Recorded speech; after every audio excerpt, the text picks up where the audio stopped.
everybody. Welcome to the Athletic NBA Daily. We are continuing on with our season previews and team previews. Today, it is the Chicago Bulls, and we've got our Chicago Bulls beat writer, Joel Lorenzi from The Athletic. How does that sound? That sounds good. Got a nice ring to it, doesn't it? I can get used to that. Yeah, exactly. I could get used to it too, man. It's good to have you part of the team. You spent the last season and seasons before that covering the Oklahoma City Thunder, covering the championship run. Maybe some of that good luck wears onto the Chicago Bulls. We'll see. It will take a lot more than luck. It will take a lot more than luck. You're absolutely right. Pretty quiet offseason for the Bulls, other than recently Josh Giddey getting the extension. 4 years, $100 million. They drafted Noah Senge, which was their other big move. A lot of people will remember Noah Senge from the picture and the poster at Summer League, but he had some pretty impressive performances in Summer League as well. What was the biggest thing in the offseason for this Bulls team?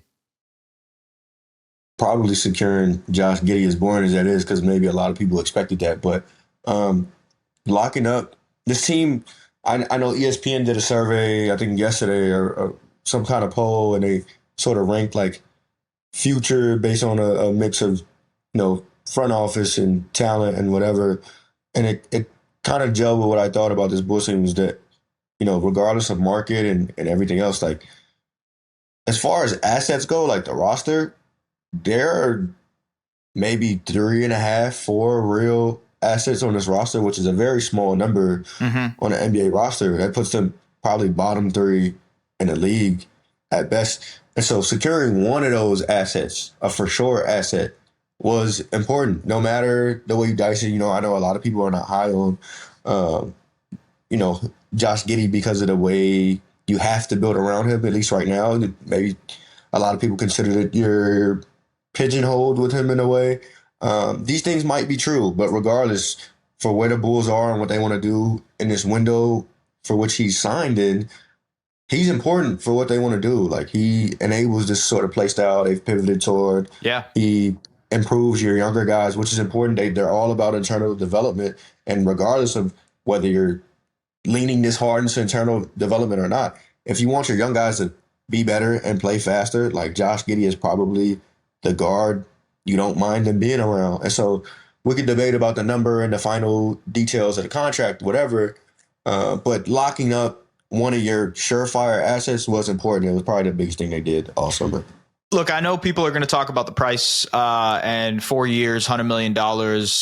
It was reported that Giddey wanted more than that. Obviously, the Bulls sort of met in the middle there with the deal that they locked him down on. He had a really impressive end to his season for the Bulls, right? I looked up the numbers earlier, but basically averaged a triple-double post All-Star break, shot like 45% from three. What do you expect out of Josh Giddey next season with this team, like you said, banking on internal development? Yeah, I don't think I expect anything too different from what we saw post-break, and that's just the roster around him, the keys he's been given. Like when Zach LaVine was out of the picture, it became fairly easy for him to slip into that role and be more comfortable. I think, similar to like the last of his time at OKC. I think when OKC was trying to reinvent him, there were toes he didn't want to step on. There were things he didn't want to keep doing that he was able to do when he was, more of a tank commander earlier in his OKC time. And so I think you saw some of that early on with the Bulls, a new environment. Obviously, he had a lot of change. He didn't want to step on toes. And so when you get Zach LaVine out the picture, it's like, these are your shoes now. So he needs to be stepping. So I think you'll see more of that, especially, like I said, this roster is hollow, man, to be honest. So the offense is going to be his, for better or worse. And I think you'll see similar numbers. I don't know why. As a rebounder, he'll be pretty much the same. The assists are always going to be there for him. Scoring wise, I think he became better and cleaner as a driver back half of last season, and the Bulls should be banking on that. I don't play into off-season videos, but if you've seen all-season videos, like he's shooting side steps and whatnot in Australia. we can go on and on about that, but I do think he'll have at least a minor jump as a scorer. So the numbers post break should be more or less I think real. 45% from three is a lot. That's I wouldn't bank on that. I think that would dip for sure. But I just mean the numerical stuff. Everything else, like the counting stats, should look similar. But then again, that doesn't mean it translates to winning. So I think he's capable of putting up some really decent, eyeball numbers. But this roster is just again hollow. So I'm not sure that it'll really translate to wins. I think he is a better shooter than he was in the past. But I wouldn't bet on what he shot post All-Star break. You're right. Yeah, I mean, look, they played a fun brand of basketball, and we had talked about it a couple times on this show last season. Like, you tune into a Bulls game, and you're pretty much guaranteed to watch a fun basketball game because of the style that they played. Part of that is because of Josh Giddey and the pace, the up tempo style that they generally wanted to play matched Giddey's skill set. The question I have moving forward with this team is like, how does that backcourt of Coby White and Josh Giddey win defensively?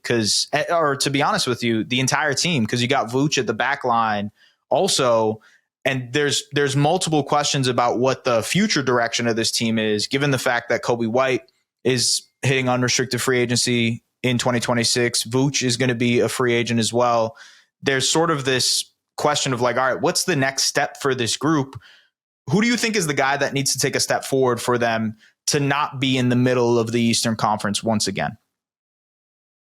Yeah, I mean, if I'm being honest, the guy that needs to be the guy for them probably isn't on the team right now. He probably doesn't exist for them right now. I mean, a real first option for this team is somewhere out there, but on the roster, because they're hell-bent on internal development, I think there's two. I think Josh Giddey obviously has to make a leap because building around him is different than building around most guards, certainly different than building around a Shea or somebody like that. Like building around Josh Giddey with his limitations, and it's hard to, even if he improves those limitations and becomes, an average defender, an above average shooter, there's still difficulties with him being an average defender, right? And so Josh Giddey has to be one of them, and then Modest Buzelis, I think, is the other, just because I think they're putting a lot of stock on him, from what I can tell.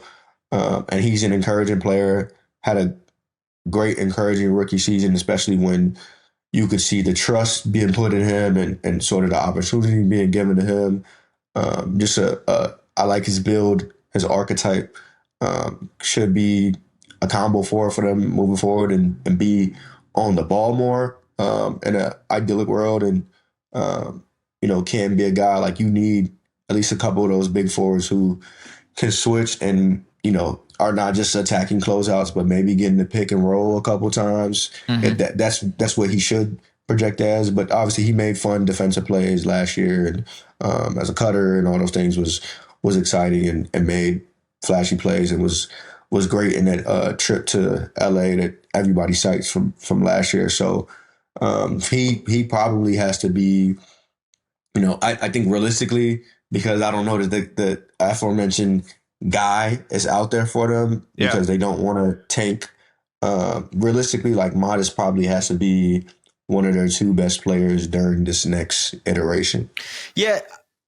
I'm very high on Modest Buzelis, and high in the realm of like, I think he will be a very good player at some point in his career. Can he hit star upside? Can he become the guy for the Bulls? I think a couple of things have to pan out for that. The 3-point shooting is obviously a major part, but also just like, I thought he was a unique driver for the Bulls last season. Again, he's another guy who fits the style of let's play fast, let's play up tempo. That seems like they're really building a philosophy behind that. Their best player, though, who do you think the Bulls' best player is, actually, now that we're asking this question? I think by slim margin, it's probably Coby White, but I don't know that I see the futures messing for them based on the numbers that are put out there for what Coby desires and everything. Like if the Bulls are, they're in this unique spot where they got all these expirings and they're so, enthusiastic about next summer. I just don't know that it makes sense to give Coby White that kind of money, even though, you look at the average based on this next cap, projected cap, and the average salary for guards around his talent level. Like, sure, that is probably what guards as good as him should make. But if you're in their position where, like, again, I know I said earlier, like, they need to keep assets, but if you want a future and you don't want to, really box yourself in, like, you probably can't give that much money to a guy like that. Like, they're not in a position to do that and it be smart and Yeah. wise and whatever. Like, if they were closer to being a contender, then sure, maybe you do that to put you over the top. Maybe that's your final piece you need or something. But I just don't think the two futures don't mesh for me. So if they don't mesh, and we've seen this in the past with the Bulls where they'll hold on to an asset for a little bit too long to the point where, either whether it's the Alex Caruso situation, whether it's the Zach LaVine situation, whatever you want to call it, like they've had to not get the most out of who they had in terms of asset reaccumulation and whatnot. What do you think they do with Josh Giddey? With Coby White. Like, is this a deadline move? Is this a guy in February we might be thinking of? Or just based on how the Bulls have operated recently, are they just going to move this on to free agency? I think it should be a deadline move. I mean, frankly, like you said, like based on past moves, everything we expect and we think is wrong, and they'll move way past that. I mean, Vooch is still on the roster, so Yeah. like I think in a perfect world, it should be a deadline move. He'll play his way into great numbers by then. Not like he really even has much to prove at this point. Like he's proved he's a good player and probably worth that money to somebody. Yeah. And worth some good draft capital, which is what they should be seeking. But then again, who are we to guess what the Bulls should do? Like, based on what they've done, it's probably going to be a summer thing if we're being real. Yeah. Well, that's what makes it probably very frustrating for Bulls fans out there, because there's toggling this line of the long term and what this current team is that makes it so that this team is always in the middle. You look back at their record over the last couple of years, 39 wins last year, 39 wins the year before that, 40 wins the year before that. So this team has been a 40-win team for the last 3 seasons, regardless of the guys on the roster, regardless of who the best player on the roster is. What is the long-term direction for the Chicago Bulls based on what you've seen over the last couple of months? What do you think their intention is long-term? Intention, those are two different questions. Intention is tricky. Yeah. I don't think anybody has a clear idea. The people who cover the team, the people who own the team, the people who run the team, I think everybody has a different idea of the direction this thing is going. I'd say it's headed nowhere.